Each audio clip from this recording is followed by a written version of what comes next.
Tonight on Dispatches, backdoor euthanasia.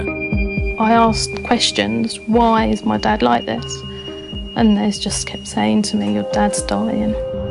A leading consultant tells us he wants the most widely used end-of-life protocol banned. And we hear from the doctors. Our daily job may involve relatives saying, you wouldn't treat a dog like this.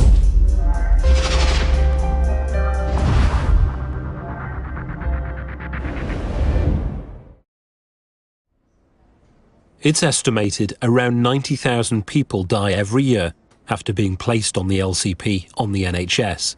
People with a whole range of illnesses are put on the pathway. Their average age is 82.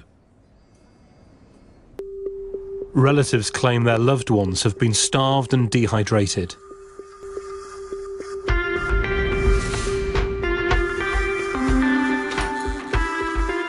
Lurid media headlines have suggested that the LCP is euthanasia and that doctors are killing off people who have months and even years of life left in them to save money. I've come to the Kent coast, where what happened to one patient has done more than anything else to stir things up. For the first time, we can tell the real story. At the heart of this case, a simple question. Can doctors accurately tell when someone is dying? Neurologist Professor Patrick Pollicino thinks you can't and believes the case of one of his patients proves it.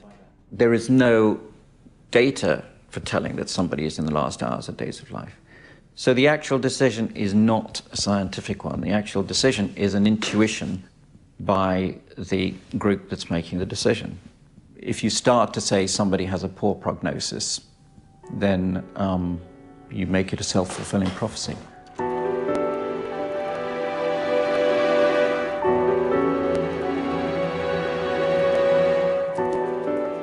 Professor Pollicino's patient was Sammy Di Francisci.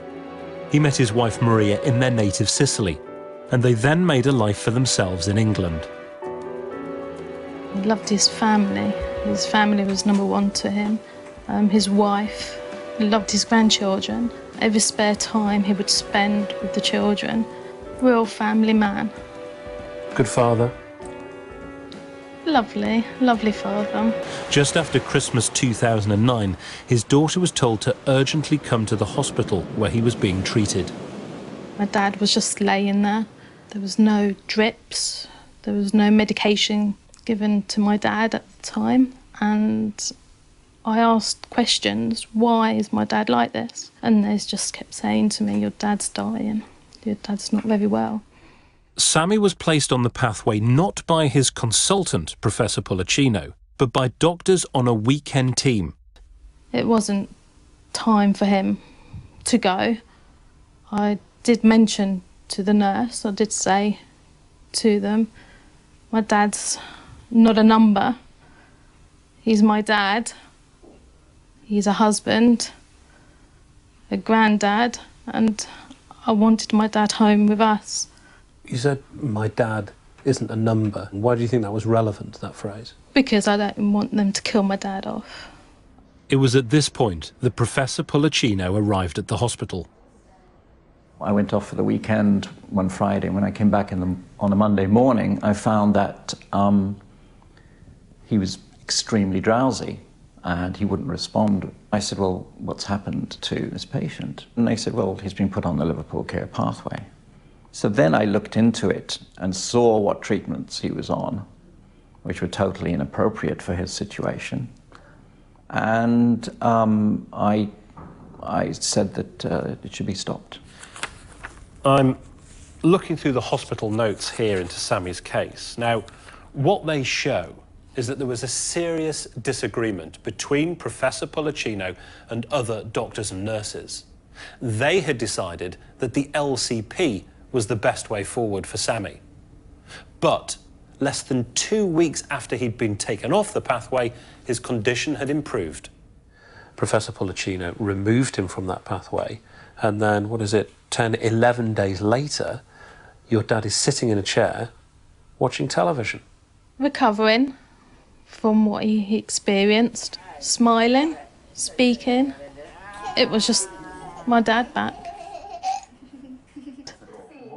Professor Policino believes Sammy's case is not isolated. Does it result in a shortening of life? Yes, it does.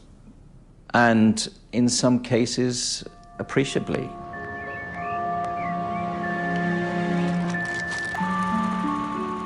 It's a year since Marion Haig died. Widower Leslie and granddaughter Alison are making a special trip to her grave. Yeah. Stand over there, give you a couple of minutes, Grandad. Go on. I love you. Told her how much I'd missed her this year, and, you know, she hadn't gone in hospital and everything. Marion had been taken to Bradford Royal Infirmary after feeling ill. How long have you been together? 61 years. Can you remember what you thought of her when you first... Oh, I thought she was a smasher. Patients are meant to be put on the LCP by a team, yet Marion's hospital records show the decision was made by a single consultant. She was also unconscious, and like more than 3/4 of patients on the pathway, she wasn't consulted or couldn't be told about it. This doctor came in, and I just remember him tapping her on the shoulder and saying her name a few times, and she didn't respond, and basically just turned to us and said that he believed she was hours or days from death. I hadn't seen them before. It was the first time I'd seen my wife. She'd been seen by other doctors, but he just said, "Your wife's dying." And I said, and it was shock. I couldn't believe it. 4 days later, Marion was transferred to a hospice and later placed on a syringe driver that automatically administers drugs. The family recollect being told she would not need food or water. To numb the senses of the brain and to withdraw water and food. He was to put Vaseline around her mouth, and it was just awful. It was like sandpaper. At one point, they were allowed to give her a medicated sponge. And she clamped down, you know, this was a person that was unconscious, just slapped down like that on this, and they couldn't get it out of her mouth, could they? No. And then I knew she was still with us and was desperate for fluid. Marion died after 12 days on the Liverpool Care Pathway. For the last 4 days, she was unconscious. The family have made a formal complaint. It's ruined our family, it's ruined our life. It really has. You don't get a second chance. It's just dire, and you don't say goodbyes or anything. No. Oh dear, it just brings it back home again, doesn't it? Eddie and Annette Woodhead's mother, Margaret, died in August last year. That date sticks in my mind. Her headstone is in place for the first time. I'll keep them over that side like that. Margaret went to Salford Royal Hospital with a collapsed lung. She was put on the Liverpool Care Pathway because of an infection. Nothing was explained what was happening or why she was in that position. No choices. The family believes antibiotics to treat the infection weren't given enough time to work. They asked for their mother's hospital records, which show Margaret was placed on the LCP by a relatively junior doctor. The hospital has since apologised. When they mentioned we're going to place your mum on the pathway, and I asked what the pathway was, and she said, "Oh, it's something that we do to make your mum more comfortable." So we sort of like looked at each other and said, well, if it's going to make mum more comfortable, then yeah, not knowing what it was. If we would have known beforehand, then she wouldn't have been placed on the pathway. I was bathing her head, you know, wetting her lips, and she opened her eyes and she looked at me and said, "I'm hungry." So at this point, I was really, really, you know, emotional. She said, "I fooled you all, you know, I frightened you all to death." She said, "I know I've been asleep for 3 days." She knew. We just sat and talked and reminiscing about old times. Margaret's condition suddenly got worse and she died the following day. The family are planning to make a complaint. The hospital told them they didn't think anything would have changed the outcome. Professor Sam Ahmadzai is one of the UK's leading palliative care doctors, with more than 30 years' experience. Morning, Sam. Morning, hi. How are you? Nice to meet you. He questions how it's used. We shouldn't be making these very important life or death decisions about patients by strangers. Despite this, the Liverpool Care Pathway is accepted practice in most hospitals. And Professor Ahmadzai thinks for some doctors, the pathway can be a box-ticking exercise.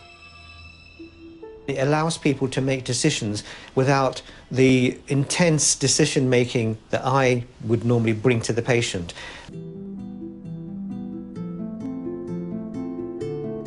The accusations against the LCP were so serious that the government has ordered a review.